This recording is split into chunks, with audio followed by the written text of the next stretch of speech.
안녕하세요. 책 읽어주는 그녀 라라입니다. 제가 오늘 소개해드릴 책은 나는 왜 참으려고만 할까입니다.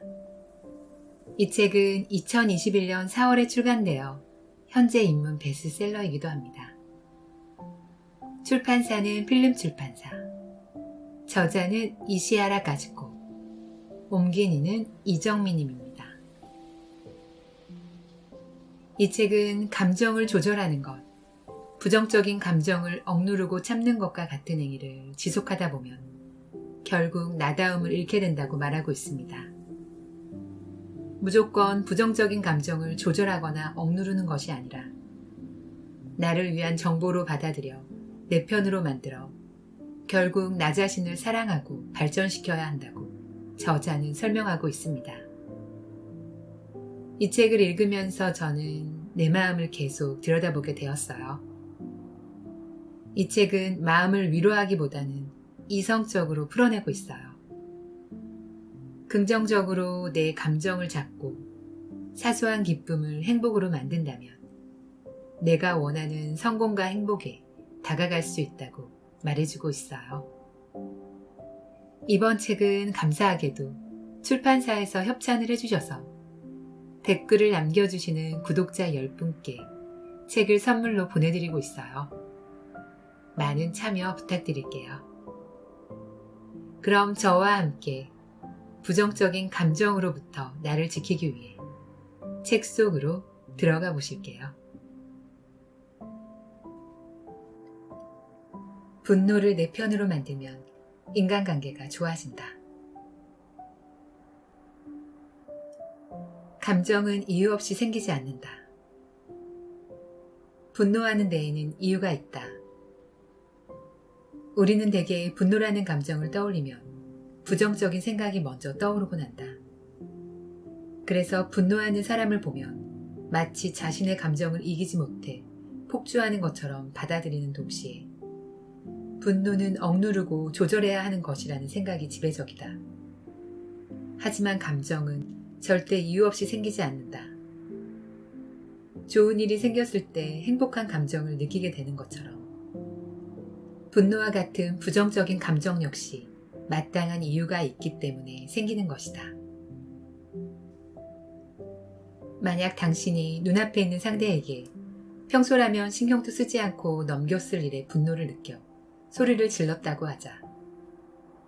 물론 결과적으로는 상대의 말이나 행동이 마음에 들지 않아 소리를 지른 것이겠지만 평소와 다르게 사사로운 감정에 분노를 느낀 것이라면 이미 상대를 만나기 전부터 분노가 쌓여 있었을 가능성이 높다.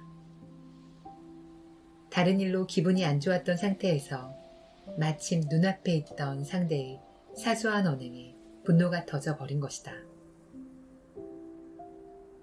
혹은 근본적으로 사람과 사회에 대한 인식이나 밑바탕에 깔린 의식 자체가 부정적이라 모든 일에 쉽게 분노를 터뜨리는 환경에 놓여 있는 걸 수도 있다.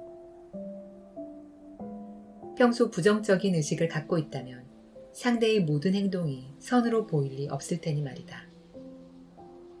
이처럼 우리는 순간의 감정을 통해 나에게 무슨 일이 생겼는지, 어떤 문제가 있는지를 파악할 수 있다. 즉, 감정은 무의식이 보내는 메시지로 그 순간 내가 왜 분노를 느꼈는지 파악해 나의 문제점을 해결할 수 있는 중요한 정보인 셈이다. 그러므로 중요한 정보인 감정을 억누르거나 조절하는 것은 엄밀히 말하면 잘못된 것이라 할 수 있다. 감정에는 뚜렷한 목적이 있다. 무의식의 관점에서 보면 감정이 생기는 데는 뚜렷한 목적이 있다. 특히나 분노라는 감정은 우리가 의식하지 못해도 이러한 목적의식을 위해 사용되고는 한다. 가령 부모가 아이에게 번번이 소리를 지른다면 그 이유가 무엇일까? 물론 부모의 입장에서는 아이가 자꾸만 화를 돋우기 때문에 소리를 지를 수밖에 없다고 말할 테지만 굳이 소리를 지르지 않아도 해결될 상황에서조차 소리를 지르는 부모가 많다. 이는 부모가 소리를 지르면 아이는 대부분 잠자코 따른다는 것을 무의식 중에 알고 있기 때문이다. 그렇다면 이러한 환경에서 자란 아이는 어떨까? 아마 반복적으로 이 같은 상황을 겪으면서 소리를 지르는 사람에게 공포를 느끼거나 자신 역시 분노를 터뜨리게 될 가능성이 높다. 어떠한 상황이든 분노를 터뜨려 소리를 지르면 상대가 잠잡고 따른다는 생각을 가진 채 자라왔기 때문이다. 이처럼 우리는 의도하지 않았더라도 자신의 목적을 달성하기 위해 분노라는 감정을 사용하고 있다. 심지어 이런 식으로 감정을 사용하다 보면 소리를 지르는 것이 당연해지기 때문에 전혀 화를 낼 필요가 없는 상황에서도 자동적으로 화를 내는 방법을 택하고 만다.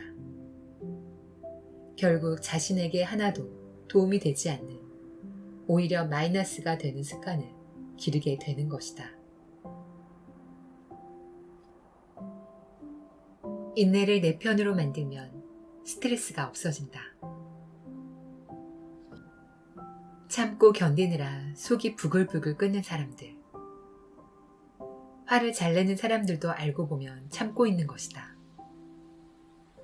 다수의 의견과 다른 발언을 했다는 이유만으로 비난의 대상이 되거나 남들과 다른 행동을 했다는 이유만으로 집중 공격을 당하는 등 언제부터인가 사회 전반적으로 부정적인 분위기가 만연하다.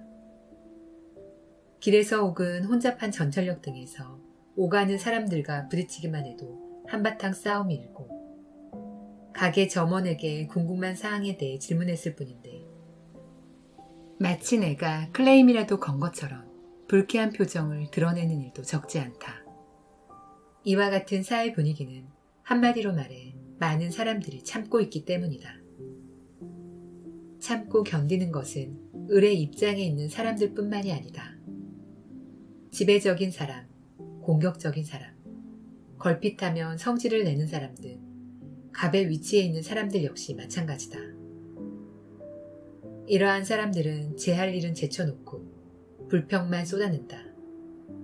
얌전히 따르지 않으면 금세 감정적이 되어 기분 내키는 대로 말하고 행동하기를 서슴지 않거니와 남에게 폐가 되든 말든 아랑곳하지 않고 항상 일방적으로 강요하고 자신에게 불리한 일에는 대답조차 하지 않는다. 또한 자신의 잘못이 명백한데도 결코 사과하지 않는다. 아마 당신 주변에도 이런 사람이 있을 것이다. 하지만 이렇게 막무가내로 행동하는 것처럼 보이는 그들도 스스로는 참고 견디고 있다고 생각한다. 그들 대부분은 나도 참고 있는데 내가 화를 돋우잖아 하고 주장한다. 너희 때문에 힘들어도 참고 있단 말이야가 단골 멘트이기도 하다. 주변 사람들 눈에는 버릇없고 제멋대로에 남의 말에는 귀 기울이지 않는 저런 사람들도 참고 있다는 말인가요? 하고 따져 묻고 싶을 만한 사람조차도 저 혼자만 참고 있다고 할 말은 많지만 참고 있다고 생각한다. 또 불만이 있어도 상대의 의견에 따르고 부탁을 받으면 도저히 거절하지 못한다고 생각하며 인내하고 있다고 생각한다. 결국 모든 사람들이 스스로가 참고 인내하고 있다고 여기는 것이다. 속이 부글부글 끓는 것은 참고 견디고 있는 탓. 예로부터 동양의 대표적 문화 중 하나는 인내의 문화라 할 수 있다. 우리는 집과 학교, 회사에서 접하는 모든 상황에서 참고 견디는 것을 당연하게 받아들여왔다. 인내하지 않으면 남들과 잘 지낼 수 없다. 인내하지 않으면 사회인으로 실격이다. 이 정도도 못 참아서야 되겠는가? 참고 일하면 노후가 행복해진다. 많은 사람들이 이와 같은 말을 들어본 적이 있을 것이다. 그렇다면 시대가 변하고 발전하면서 인내 역시 달라졌을까? 안타깝게도 전과 크게 달라지지 않은 듯하다. 우리는 여전히 다음과 같은 말을 들으며 인내가 사회의 덕목처럼 여겨지는 사회에 살고 있기 때문이다. 인내하며 남들과 맞춰야 한다. 인내하며 사회에 적응해야 한다. 꾹 참고 사회 규칙에서 벗어나면 안 된다. 언짢은 일이 있어도 참고 견뎌야지 사회 질서를 어지럽혀서는 안 된다. 또한 학교에서 역시 다음과 같은 교육을 받으며 따르고 있다. 다 같이 사이좋게 지내야 한다. 서로 도와야 한다. 공부를 열심히 해야 한다. 모두에게 폐를 끼쳐서는 안 된다. 만약 당신이 이와 같이 인내하며 살아왔고 살아가고 있다면 지금 당신의 삶은 어떠한가? 매 순간 보람을 느끼며 충만함으로 가득한 삶을 살고 있는가? 희망으로 가득한 미래를 꿈꾸며 생기 넘치는 하루를 보내고 있는가? 아니면 매일 인내해야 하는 것들을 가득 떠안고 부글부글 끓는 심정으로 조바심을 내며 살고 있지는 않은가? 허세를 내 편으로 만들면 뛰어난 능력을 발휘할 수 있다. 허세를 부리는 것은 불신감과 두려움 때문이다. 상대보다 우위에 서고 싶다는 욕구.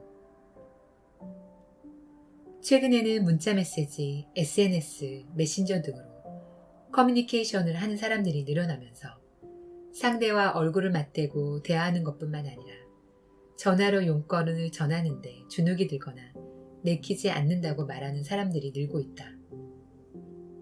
또한 글로 연락을 할 때도 짧게 주고받는 것은 괜찮지만 장문은 어렵다는 사람과 생각하는 것 자체가 귀찮다는 사람도 있다.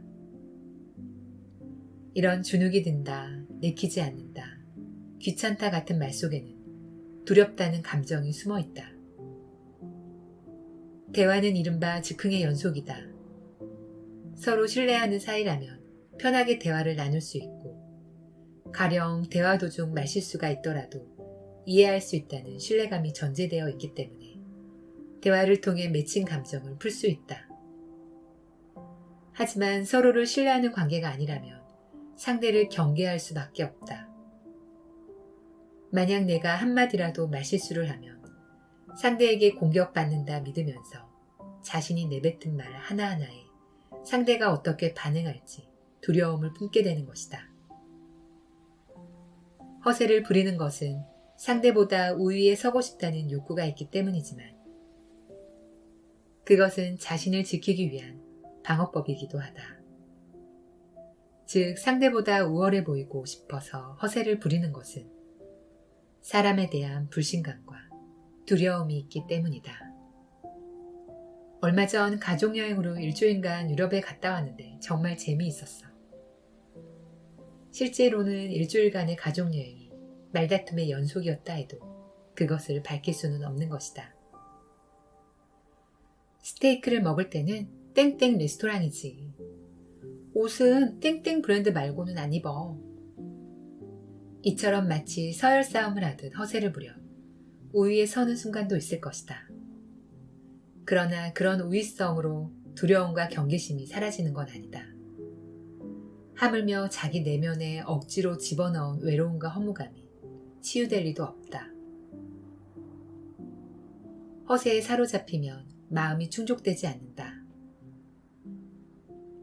외로움과 두려움, 낮은 자기신뢰가 밑바탕에 깔려 있어 허세를 부릴 수밖에 없다면 재산과 명예, 지위 같은 타자 승인 욕구를 채우기 위한 절대적인 항목이 반드시 필요하다.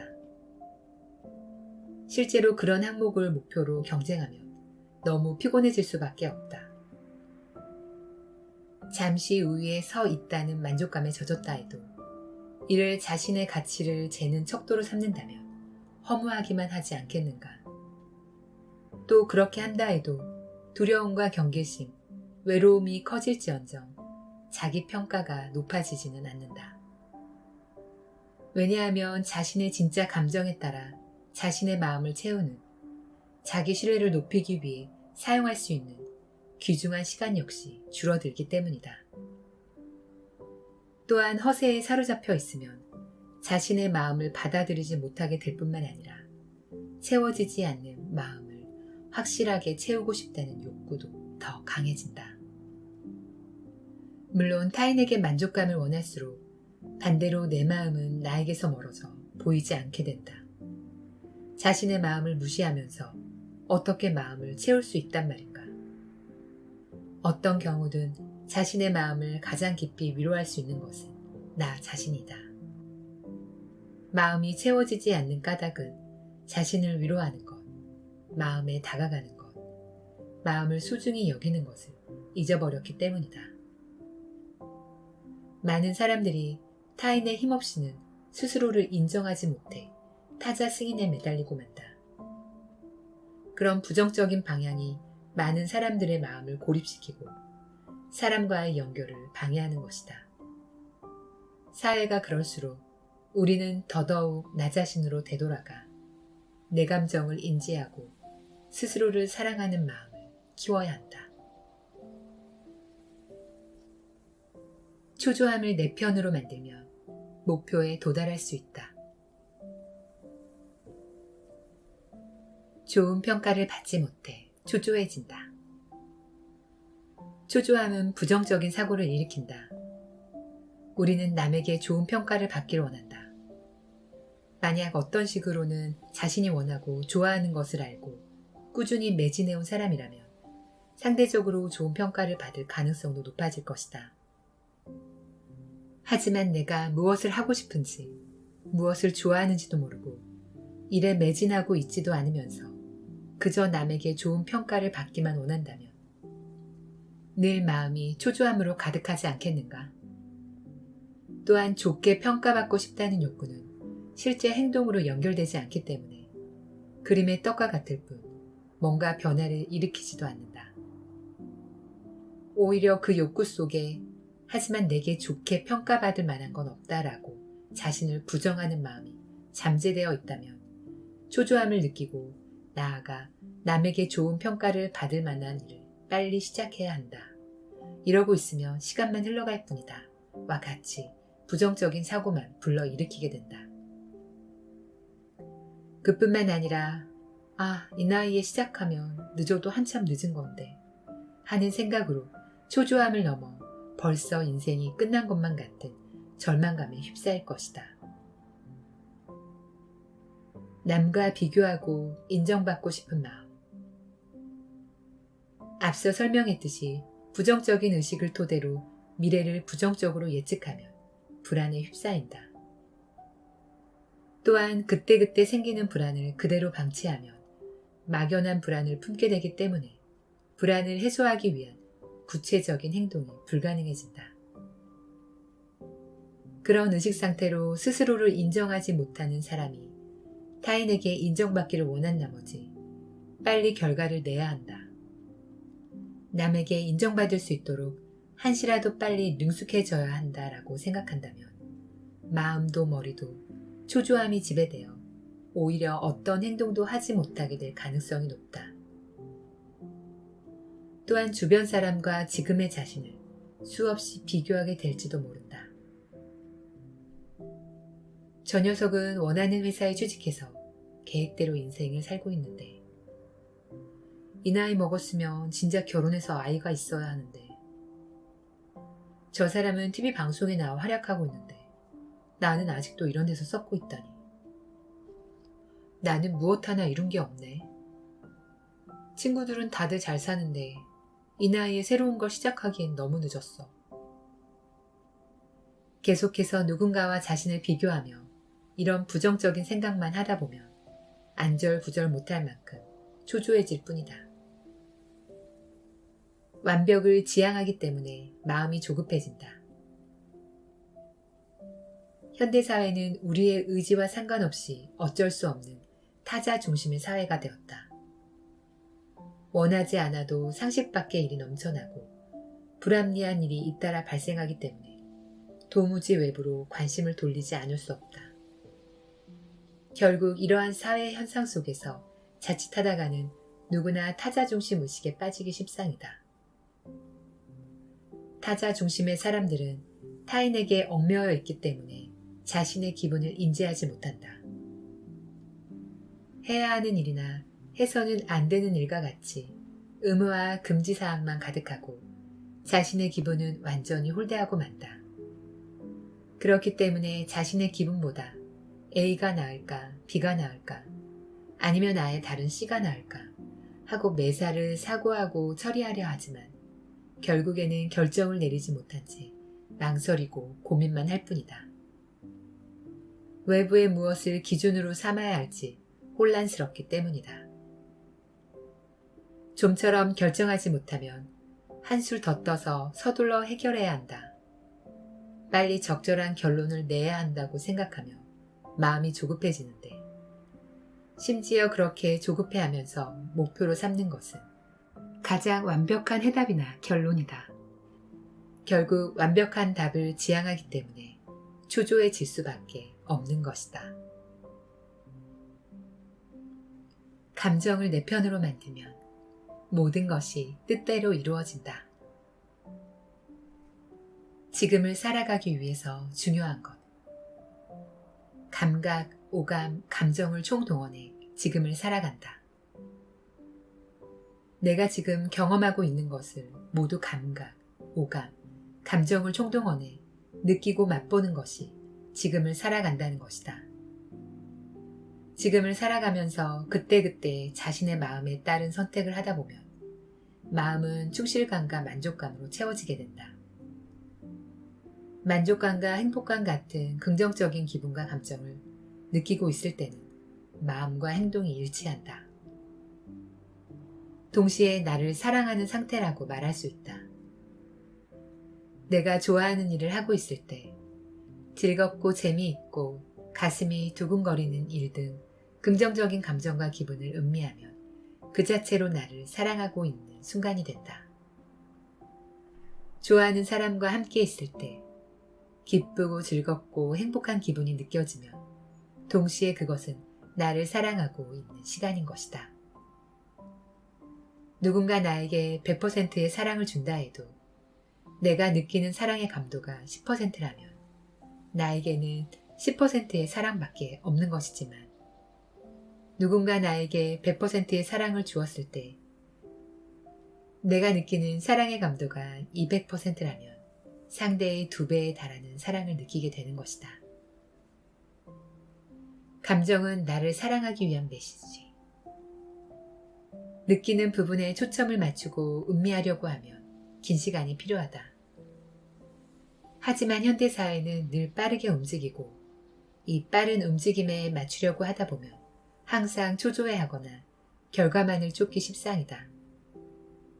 그런 사람에게는 감정이든 감각이든 음미하고 느낀다는 행위는 시간이 많이 걸리는 귀찮은 작업처럼 느껴질 것이다. 그러나 그 귀찮은 작업을 게을리하면 내가 느끼는 감정과 기분이 부정적인 실감으로 가득 찰 것이다. 실감은 나를 사랑하는지 아닌지의 기준이 된다. 지금 부정적인 감정과 기분으로 채워져 있다면 그것은 나를 사랑하지 않는다는 것이고, 지금 긍정적인 감정과 기분으로 채워져 있다면 그것은 나를 사랑한다는 것이다.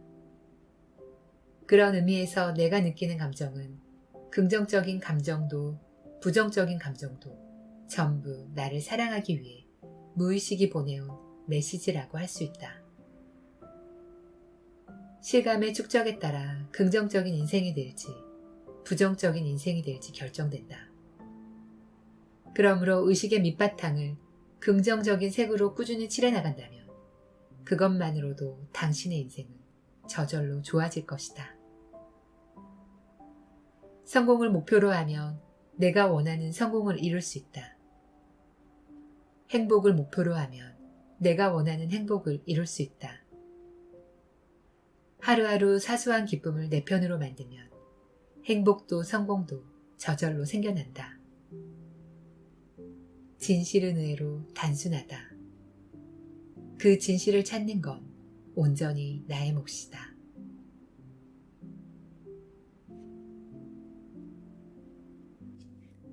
지금까지 책 읽어주는 그녀 라라였습니다. 날씨가 많이 더워지고 있어요. 건강관리 잘 하시고요. 다음에 더 좋은 책으로 찾아뵐게요. 저는 항상 여러분을 응원합니다. 아시죠? 사랑합니다.